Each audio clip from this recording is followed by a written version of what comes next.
Hello friends, स्वागत है आप सभी का एक बार फिर इस यूट्यूब चैनल पे। और इस यूट्यूब चैनल के द्वारा आज हम लेकर आए हैं आप लोगों के लिए बिहार बोर्ड मैट्रिक परीक्षा 2023 में पूछे जाने वाले मॉडल पेपर, जो साइंस का मॉडल पेपर है और बिहार बोर्ड द्वारा निश्चित रूप से जारी किया हुआ मॉडल पेपर सेट 1 हम लेकर आए हैं, जो निश्चित रूप से आपको मैट्रिक बोर्ड परीक्षा में पूछे जाने वाले हैं।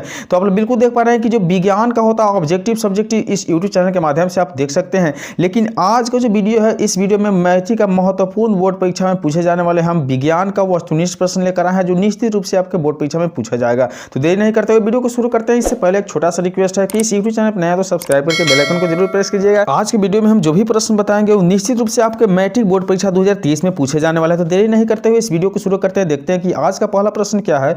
तो आप लोग देख पा रहे हैं कि लेंसों में मुख्य फोकस की संख्या कितनी होती है। देखिए कितना महत्वपूर्ण प्रश्न है। आप यह मत सोचिएगा कि यह प्रश्न बहुत आसान है, क्योंकि इससे भी महत्वपूर्ण प्रश्न आप लोगों के लिए इस वीडियो में देखने के लिए मिलेगा। बस आप इस वीडियो पर शुरू से अंत तक बने रहिए और आपका जो है बिल्कुल साइंस में वस्तुनिष्ठ प्रश्नों का टेंशन खत्म हो जाने वाला है। तो इसकी जो सही उत्तर हो जाएगा, लेंसों में मुख्य फोकस की संख्या कितनी होती है, तो यह जो होती है 2 होती है। चलिए नेक्स्ट प्रश्न की ओर बढ़ते हैं। वीडियो को शुरू से अंत तक जरूर देखिएगा। समतल दर्पण द्वारा बना प्रतिबिंब होता है। देखिए समतल दर्पण द्वारा जो बना प्रतिबिंब होता है वह कैसा होता है, इसकी सही जो उत्तर हो जाएगा ऑप्शन ए अर्थात वास्तविक। बिल्कुल आपके घरों में भी उपयोग किए जाने वाले जो दर्पण होते हैं वह समतल दर्पण होते हैं। चलिए नेक्स्ट प्रश्न की ओर बढ़ते हैं। दिया हुआ कि आंख व्यवहार होता है, आंख में क्या व्यवहार होता है, कौन सी लेंस का जो है आंख में व्यवहार किया जाता है। देखिए कितना इंपॉर्टेंट प्रश्न है आप लोगों के लिए बोर्ड परीक्षा के लिए। तो निश्चित रूप से आप इस वीडियो को शुरू से अंत तक जरूर देखिएगा। मैं वादा करता हूं कि इसमें से जो है 40 वस्तुनिष्ठ प्रश्न हम बताएंगे। निश्चित रूप से आपके बोर्ड परीक्षा में यही प्रश्न रहने वाला है। मैं झूठ नहीं बोल रहा हूं, बिल्कुल मेरा जो कॉन्फिडेंस कर रहा है उससे हम बताए हैं, क्योंकि यह जो भी प्रश्न है वह बोर्ड परीक्षा द्वारा चुराया हुआ प्रश्न है, बहुत इंपॉर्टेंट प्रश्न है। देखिए इसकी जो सही उत्तर हो जाएगा उत्तल लेंस। क्या हो जाएगा? उत्तल लेंस। आंख में जो लेंस का व्यवहार किया जाता है वह उत्तल लेंस है। चलिए नेक्स्ट प्रश्न देखते हैं। दिया हुआ है कि स्पेक्ट्रम प्राप्त करने के लिए किसका उपयोग किया जाता है। किसका उपयोग होता है? कांच की सिल्ली का, अवतल दर्पण का और उत्तल लेंस का और प्रिज्म का। देखिए 4 ऑप्शन आपको पूछा जाएगा बोर्ड द्वारा, लेकिन आपका किसी एक ऑप्शन सही होता है, इसलिए इसमें जो भी सही ऑप्शन है वो आपका प्रिज्म है। स्पेक्ट्रम प्राप्त करने के लिए प्रिज्म का उपयोग किया जाता है। बिल्कुल इस वीडियो में हम ऐसे प्रश्न को जानेंगे निश्चित रूप से आपको याद यहीं से हो जाएगा। चलिए देखिए 5वां नंबर प्रश्न है कि रेटिना पर किसी वस्तु का उल्टा तथा वास्तविक प्रतिबिंब किसके द्वारा बनता है। रेटिना पर किसी वस्तु का उल्टा तथा वास्तविक प्रतिबिंब किसके द्वारा बनता है, तो चलिए इसकी जो सही उत्तर हो जाएगा आमन नेत्र के द्वारा। आमन नेत्र जो है इस लेंस के द्वारा जो है आपका निश्चित रूप से रेटिना पर जो प्रतिबिंब बनता है वह क्या होता है? उल्टा तथा वास्तविक प्राप्त होता है। चलिए नेक्स्ट प्रश्न की ओर बढ़ते हैं। दिया हुआ है कि एक विद्युत बल्ब पर रेटिंग 220 वोल्ट और 100 वाट दिया हुआ है, तो इसके फिलामेंट का प्रतिरोध कितना होना चाहिए। देखिए न्यूमेरिकल से भी प्रश्न आपके 1-2 जरूर निश्चित रूप से बोर्ड परीक्षा में रहती है। इसकी जो सही उत्तर हो जाएगा आपका ऑप्शन सी अर्थात 484 ओम, इसकी बिल्कुल सही उत्तर। चलिए नेक्स्ट प्रश्न की ओर बढ़ते हैं। दिया हुआ है कि विभवांतर मापने वाले यंत्र को क्या कहा जाता है, तो विभवांतर मापने वाले यंत्र को वोल्ट मीटर कहा जाता है। क्या कहा जाता है? Volt meter. बस आपको इस वीडियो को शुरू से अंत तक जरूर देखिएगा और चैनल पर नया तो बिल्कुल तो सब्सक्राइब करना है। आप लोगों के लिए वीडियो बनाने में बहुत मेहनत होता है, तो एक छोटा सा लाइक और कमेंट जरूर कर दीजिएगा। चलिए नेक्स्ट प्रश्न देखते हैं कि ए मीटर को विद्युत परिपथ में कैसे जोड़ा जाता है। इसकी सही आंसर जो हो जाएगा ऑप्शन ए अर्थात श्रेणी क्रम में। ए मीटर को विद्युत परिपथ में किस क्रम में जोड़ा जाता है, तो श्रेणी क्रम में याद कर लेना। चलिए नेक्स्ट प्रश्न देखिए। दिया हुआ है कि विद्युत मोटर परिवर्तित करता है। विद्युत मोटर जो है किसे परिवर्तित करता है, तो विद्युत ऊर्जा को यांत्रिक ऊर्जा में। बिल्कुल ऑप्शन बी जो है सही है, विद्युत ऊर्जा को यांत्रिक ऊर्जा में। चलिए नेक्स्ट प्रश्न की ओर बढ़ते हैं। दिया हुआ है कि विद्युत फ्यूज बचाता है। विद्युत फ्यूज किसे बचाता है, इसकी सही उत्तर हो जाता है कि लघु पथन में बहने वाली उच्च धारा के खतरे से क्या करता है? बचाता है। चलिए नेक्स्ट प्रश्न की ओर बढ़ते हैं। दिया हुआ है कि विद्युत धारा उत्पन्न करने वाले युक्ति को क्या कहते हैं। देखिए कितना महत्वपूर्ण प्रश्न है आपके बोर्ड परीक्षा के लिए। तो विद्युत धारा उत्पन्न करने वाले युक्ति को कहा जाता है आपका जनित्र। क्या कहा जाता है? बिल्कुल सही उत्तर है ऑप्शन ए अर्थात जनित्र कहा जाता है।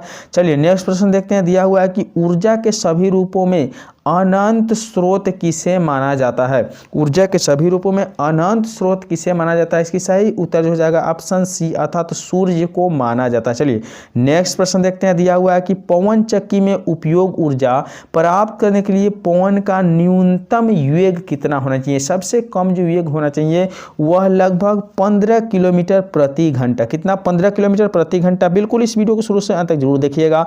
यदि इस यूट्यूब चैनल पर नए सब्सक्राइब नहीं किए तो सब्सक्राइब जरूर कर लीजिएगा। यहाँ समीकरण दिया हुआ है उपरोक्त अभिक्रिया किस प्रकार की है? तो देखिए जब एक समीकरण जो है एक अणु टूटकर किसी दो अणु में जब विभक्त हो जाता है, इस प्रकार की अभिक्रिया को हम लोग अपघटन अभिक्रिया कहते हैं। बिल्कुल ऑप्शन सी जो सही उत्तर है।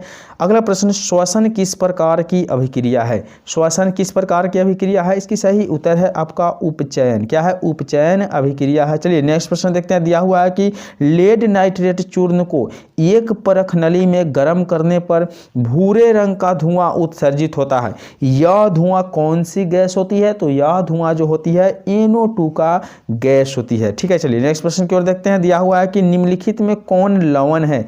निम्नलिखित में कौन लवण है? इसकी सही उत्तर हो जाएगा ऑप्शन सी अर्थात K2SO4 जो है बिल्कुल आपका लवण है। चलिए नेक्स्ट प्रश्न देखते हैं। दिया हुआ है कि कठोर जल को मृदु बनाने के लिए सोडियम के किस यौगिक का उपयोग किया जाता है? देखिए कितना इंपॉर्टेंट प्रश्न है। इसकी सही उत्तर जो हो जाएगा ऑप्शन बी अर्थात सोडियम कार्बोनेट का। किसका प्रयोग? Sodium carbonate. ऑप्शन बी बिल्कुल सही उत्तर है। नेक्स्ट प्रश्न दिया हुआ है कि लोहे की परमाणु संख्या कितना होता है? लोहे का जो परमाणु संख्या होता है बिल्कुल 26 होता है। यह आप तत्व के नाम से और संख्या से याद कर सकते हैं। चलिए नेक्स्ट प्रश्न दिया हुआ है कि जस्ता और तनु हाइड्रोक्लोरिक अम्ल की अभिक्रिया के फलस्वरूप निम्नलिखित में से कौन सी गैस बनती है? तो बिल्कुल H2 गैस आपको प्राप्त हो जाती है। चलिए नेक्स्ट प्रश्न देखते हैं। दिया हुआ है कि निम्नलिखित में कौन अधिक अभिक्रियाशील है? तो अधिक अभिक्रियाशील जो है आपका Cu अर्थात कॉपर है। चलिए नेक्स्ट प्रश्न देखते हैं। दिया हुआ है कि विद्युत अपघटन में इलेक्ट्रॉन मुक्त होता है। विद्युत अपघटन में इलेक्ट्रॉन मुक्त होता है। इसकी सही आंसर जो है ऑप्शन ए अर्थात इनोड पर मुक्त होता है। कहाँ मुक्त होता है? इनोड पर। चलिए नेक्स्ट प्रश्न देखते हैं। दिया हुआ है कि हाइड्रोकार्बन है। हाइड्रोकार्बन क्या है? इसकी सही उत्तर है ऑप्शन बी अर्थात C6H12O6। क्या है? हाइड्रोकार्बन C6H12O6 है। चलिए नेक्स्ट प्रश्न की ओर बढ़ते हैं। दिया हुआ है कि बॉन्ड COOH अभिक्रियाशील मूलक को क्या कहते हैं? इसकी सही उत्तर जो हो जाएगा ऑप्शन सी अर्थात अम्ल कहा जाता है। क्या कहा जाता है? अम्ल कहा जाता है। चलिए नेक्स्ट प्रश्न की ओर बढ़ते हैं। दिया हुआ है कि आवर्त सारणी में किस वर्ग में ऊपर से नीचे आने पर तत्वीय का धातुई गुण जो होता है वह बढ़ता है या घटता है या अपवर्तित रहता है? इसकी सही आंसर जो हो जाएगा बिल्कुल बढ़ता है। क्या होता है? बढ़ता है। चलिए नेक्स्ट प्रश्न की ओर बढ़ते हैं। दिया हुआ है कि आवर्त सारणी के प्रथम वर्ग के सदस्य होते हैं। आवर्त सारणी के प्रथम वर्ग के सदस्य जो होते हैं बिल्कुल क्षारीय होते हैं, इसलिए इसका ऑप्शन बी बिल्कुल सही उत्तर है। चलिए नेक्स्ट प्रश्न की ओर बढ़ते हैं। दिया हुआ है कि कृत्रिम वृक्क किन अपशिष्ट उत्पादकों को रुधिर से अपवहन द्वारा पृथक करता है? ठीक है, कृत्रिम जो वृक्क होता है इसमें किन अपशिष्ट उत्पादकों को रुधिर से अपवहन द्वारा पृथक करता है? इसकी सही आंसर हो जाएगा ऑप्शन ए अर्थात नाइट्रोजन। क्या है? नाइट्रोजन बिल्कुल सही उत्तर है। चलिए नेक्स्ट प्रश्न देखते हैं। दिया हुआ है कि भोजन का पचना किस प्रकार का अभिक्रिया है? तो भोजन का पचना आपका उपचयन अभिक्रिया है। कौन सी अभिक्रिया है? उपचयन अभिक्रिया है।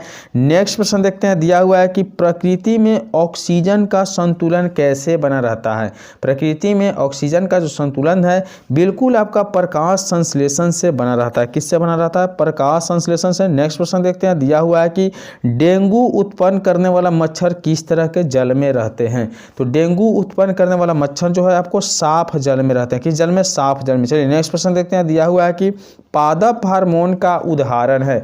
पादप हार्मोन का जो उदाहरण है ऑप्शन सी ऑक्सीन बिल्कुल सही उत्तर है। चलिए नेक्स्ट प्रश्न की ओर बढ़ते हैं। दिया हुआ है कि निम्न में कौन हार्मोन कोशिका द्विघन एवं विभाजन में मदद करता है? इसकी सही उत्तर है ऑप्शन डी बिल्कुल सभी अर्थात ऑक्सीन, जिबरेलिन और साइटोकाइनिन। चलिए नेक्स्ट प्रश्न की ओर बढ़ते हैं। दिया हुआ है कि तंत्रिका कोशिका क्या कहलाती है? तंत्रिका कोशिका आपको बता दें न्यूरॉन कहलाती है। क्या कहलाती है? न्यूरॉन। चलिए वीडियो को शुरू से अंत तक जरूर देखिएगा। यदि अभी तक चैनल को सब्सक्राइब नहीं किया तो सब्सक्राइब करके जरूर रखिएगा, क्योंकि बोर्ड एग्जाम के लिए बहुत महत्वपूर्ण होगा। चलिए, दिया हुआ है कि अंडाणु निषेचित होता है। अंडाणु निषेचित होता है अंडाशय से। कहाँ से? अंडाशय से। चलिए नेक्स्ट प्रश्न देखते हैं। दिया हुआ है कि मानव मादा में जनन तंत्र का भाग नहीं है। मानव मादा में जनन तंत्र का भाग नहीं है, इसकी सही उत्तर जो हो जाएगा ऑप्शन सी, अर्थात तो शुक्रवाहिका। क्या है? शुक्रवाहिका जो है जनन तंत्र का भाग नहीं है। चलिए नेक्स्ट प्रश्न देखते हैं। दिया हुआ है कि शुक्राणु बनता है। शुक्राणु किससे बनता है? इसकी सही आंसर जो है आपका वृषण में बनता है। कहाँ बनता है? वृषण में बनता है। चलिए नेक्स्ट प्रश्न की ओर बढ़ते हैं। दिया हुआ है कि पुस्तक द ओरिजिन ऑफ स्पीसीज किसके द्वारा लिखा गया है? इसकी सही आंसर जो है ऑप्शन सी, अर्थात चार्ल्स डार्विन के द्वारा द ओरिजिन ऑफ स्पीसीज नामक पुस्तक लिखी गई है। नेक्स्ट प्रश्न दिया हुआ है कि ओजोन परत पाई जाती है। ओजोन परत जो पाई जाती है वो स्ट्रोस्फीयर में पाई जाती है। कहाँ? स्फीयर में पाई जाती है। चलिए नेक्स्ट प्रश्न की ओर बढ़ते हैं। दिया हुआ है 39वें प्रश्न की निम्न में कौन जैविक प्रक्रम द्वारा अपघटित होने वाला पदार्थ है? तो जैविक अपघटन द्वारा जो होता है वह पदार्थ आपका ऑप्शन ए, अर्थात सूखे घास के पत्ते होते हैं। चलिए नेक्स्ट प्रश्न देखते हैं। दिया हुआ है कि निम्नलिखित में से कौन एक भूमिगत जल का उदाहरण है?